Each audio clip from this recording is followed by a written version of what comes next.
After not seeing him for a month, John just thrust a divorce lawyer's business card at me without even asking, "Are you okay? Or how are you feeling divorcing a wife who doesn't work? Pay me $1,000 a month as alimony. Sounds good. Take care." John chuckled as he said this, standing beside him. Emily was wrapping her arm around his, wearing a similar smug expression. "Fine, let's divorce then." I said it so casually that John seemed a bit surprised, but he quickly shared his smile with Emily.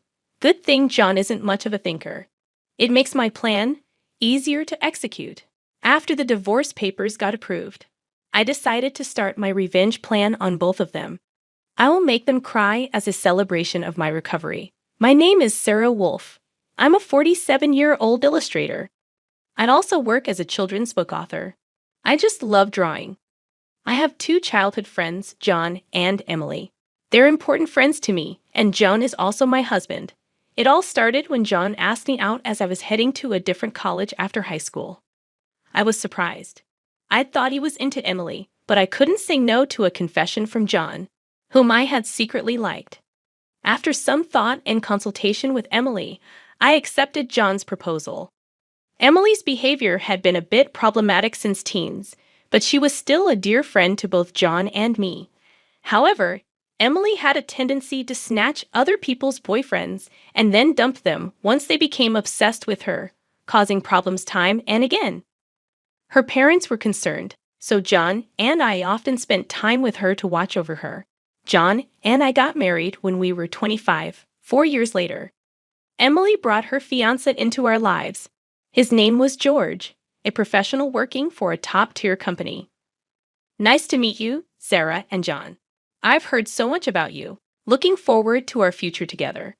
George was very polite, and we all got along immediately. We would get together during holidays and vacations, taking trips or going on long train rides to enjoy some drinks. However, things started falling apart after Emily got pregnant 2 years into her marriage. John and I originally had many siblings, so there was no worry about an heir. So we decided we didn't need children. Both of us loved kids, but weren't keen on actively caring for them. Besides, we loved our freedom to travel and enjoy drinks. We often found it heartwarming to see families with children, but it was never more or less than that. When Emily announced her pregnancy, John's attitude started to change. He quit smoking because Emily said she couldn't stand the smell, and even offered to drive her to doctor's appointments using his vacation days. I warned him, "George might get upset if you're always with Emily." But John argued back, "You have work, don't you? She's our childhood friend, and she's reaching out for help. You're heartless." I said, "I've been buying things and helping where I can, but going with her to the obstetrician is crossing the line." When I said that, John frowned, and then he glared at me. "Why?" "Because Emily wants it, right?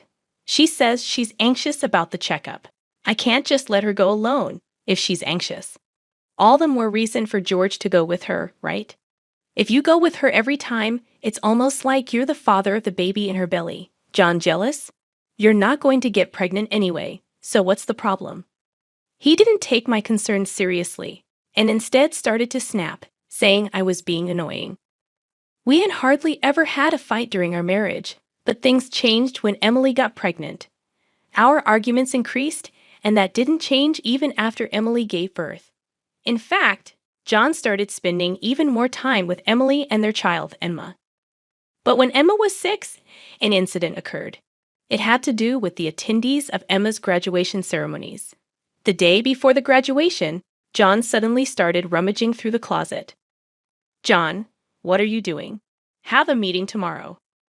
John's workplace had a casual dress code, but there was a rule to wear a suit during client meetings, so he always kept a few suits ready. But they were all thrown on the bed now. "Ah, no, just trying to decide what to wear for the graduation ceremony."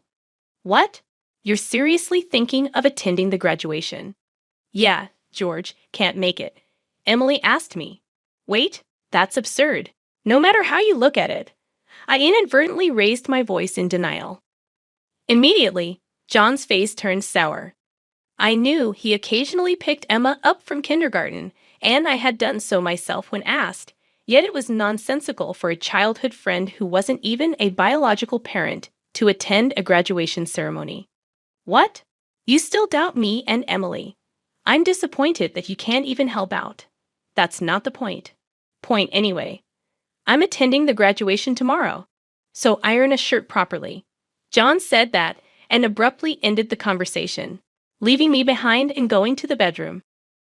I had no choice but to call Emily. Hello, Emily. About tomorrow. Sorry about tomorrow. I'm borrowing John. But won't George be upset about the graduation attendance, Sarah?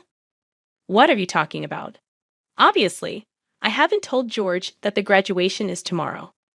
I'll tell him after the ceremony. I was shocked to learn that George didn't know about the graduation schedule. Upon further questioning, it seemed that Emily hadn't informed George about any of the kindergarten events so far, and John had been acting as the father at the kindergarten, which made me dizzy with its selfishness. Wait a minute, Emily. Isn't that extremely unreasonable? It's disrespectful to George, and just because he's a childhood friend, eh? What's wrong? Sarah, you're scary. Well, see you tomorrow. Wait, Emily.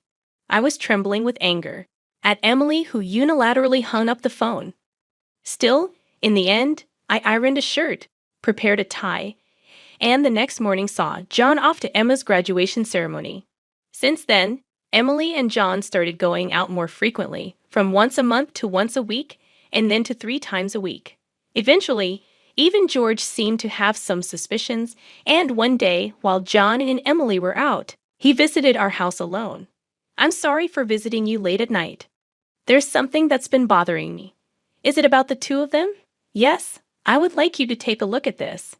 George showed me the GPS history he had installed in Emily's car. It showed that she had been staying at a hotel 3 times a week. All of those days, she was out with John, and just by looking at George's face, I understood what that meant. What do you want to do, George? I want to take revenge on those 2. Me too. I can't forgive them for betraying us after all this time. We started planning our revenge on them secretly. First, I started by increasing my income because I had been saving by doing housework and taking care of Emma. My income had drastically decreased. George switched to working from home.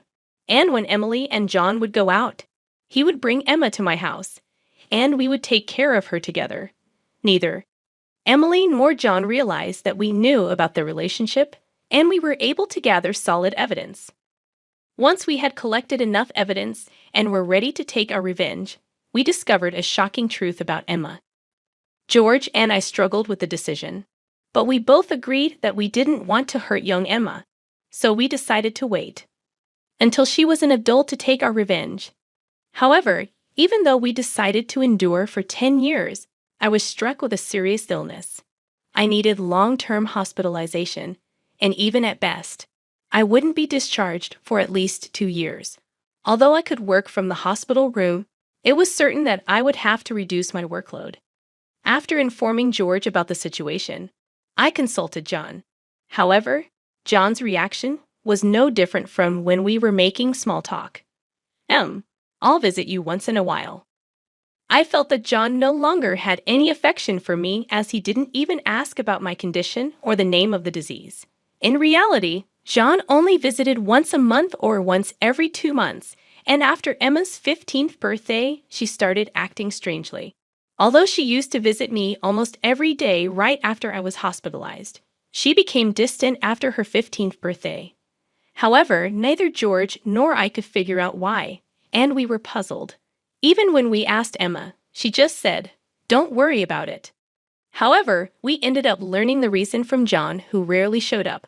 Hey, it's been a while. Yeah, it has. John, who had completely transformed into a flashy appearance, walked in without even knocking.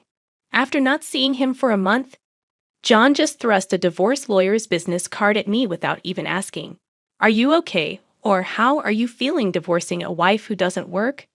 Pay me $1,000 a month as alimony. That's the deal. So take care," John said, grinning from ear to ear. Beside him, Emily wrapped her arms around John's with a similar expression on her face.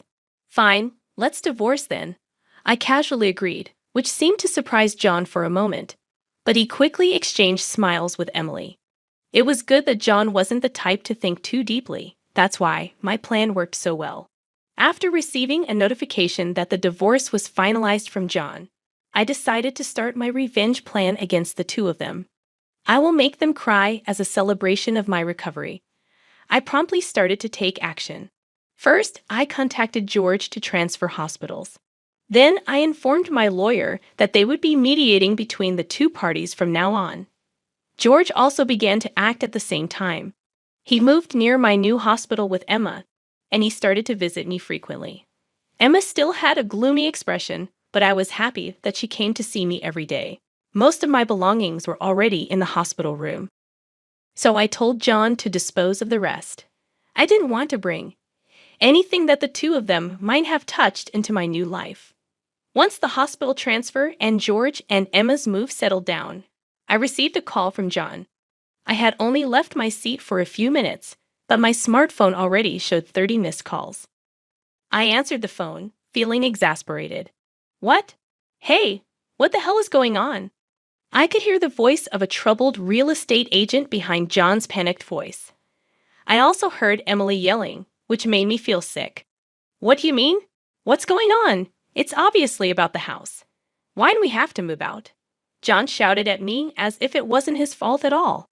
I replied to him coolly, obviously because that's my house. Huh. John seemed to have completely forgotten. But the truth was the house we lived in was a room I rented as a workspace. When I started to make a living as a freelancer, at that time, I didn't have enough income to maintain two houses, and John didn't have enough income to live alone. So he ended up moving into my place. Therefore, Jan had never paid the rent or utility bills for that room. Although I received some money from him for living expenses, it wasn't enough to maintain the place. Unfortunately, that room was already canceled. It was far from the hospital I transferred to, so I had processed the cancellation the day after submitting the divorce papers. I didn't inform him because the real estate agent who knew the situation said they would contact him. George and Emma suddenly disappeared, and our house was sold. What are we going to do about our new house? I don't know. Maybe stay in a business hotel for now.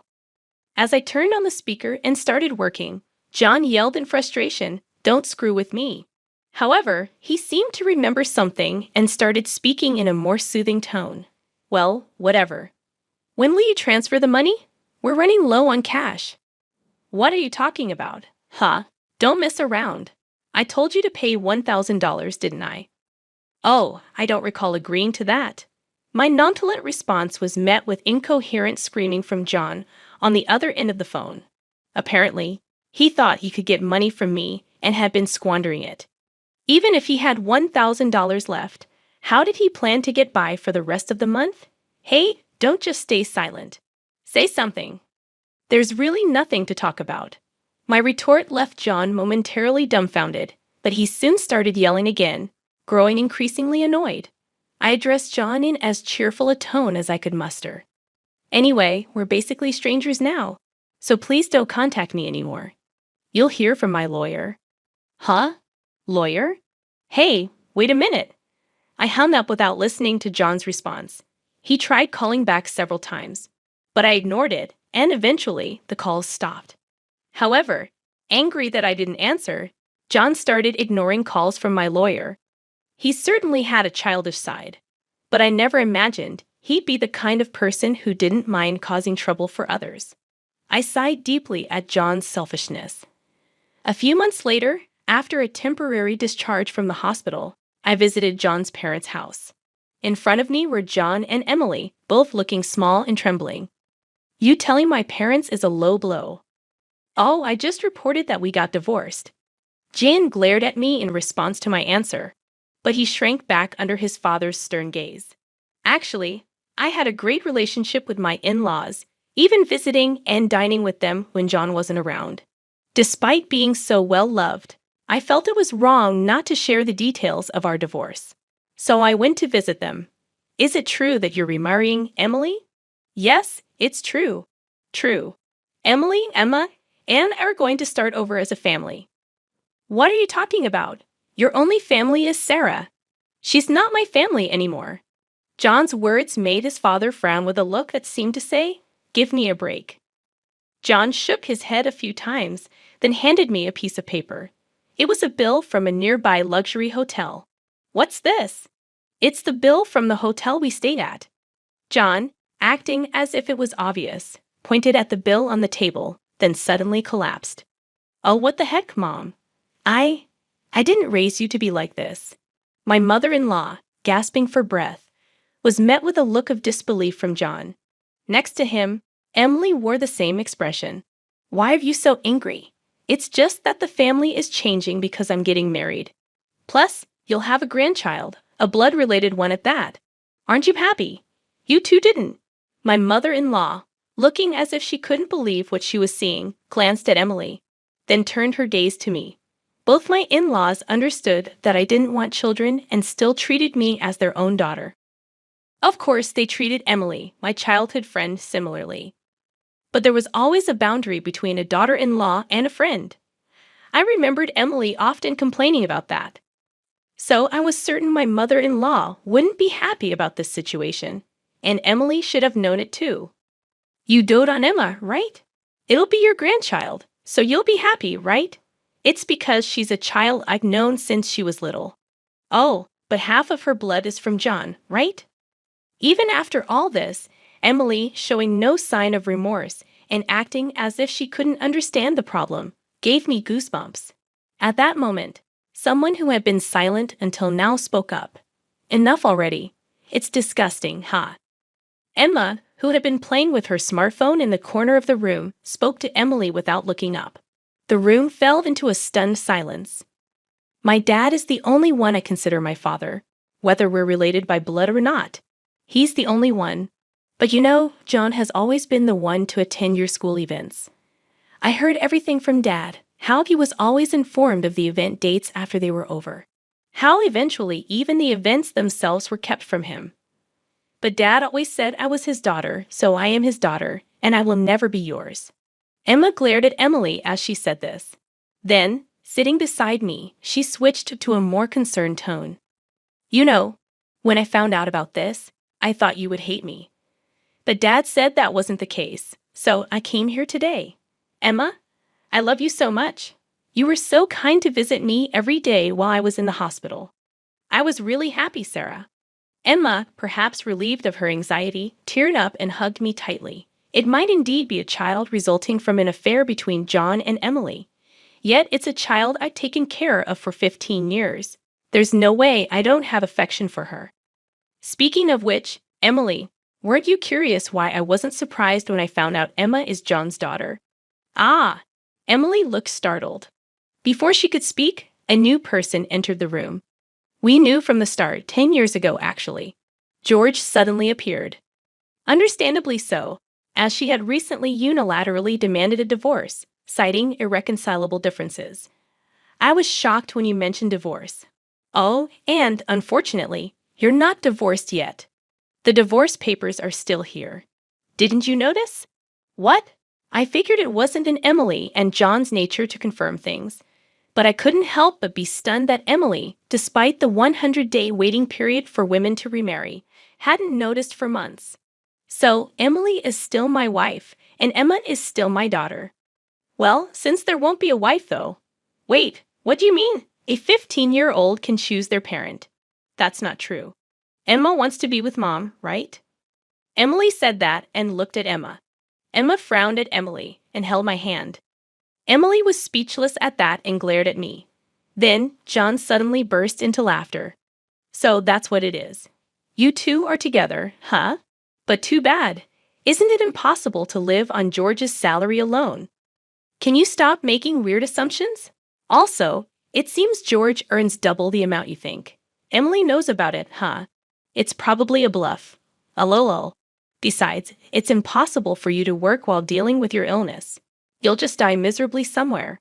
This time, I laughed at John's huge misunderstanding. John, seeing me suddenly start laughing, was getting frustrated. "You didn't know about my income, did you, huh?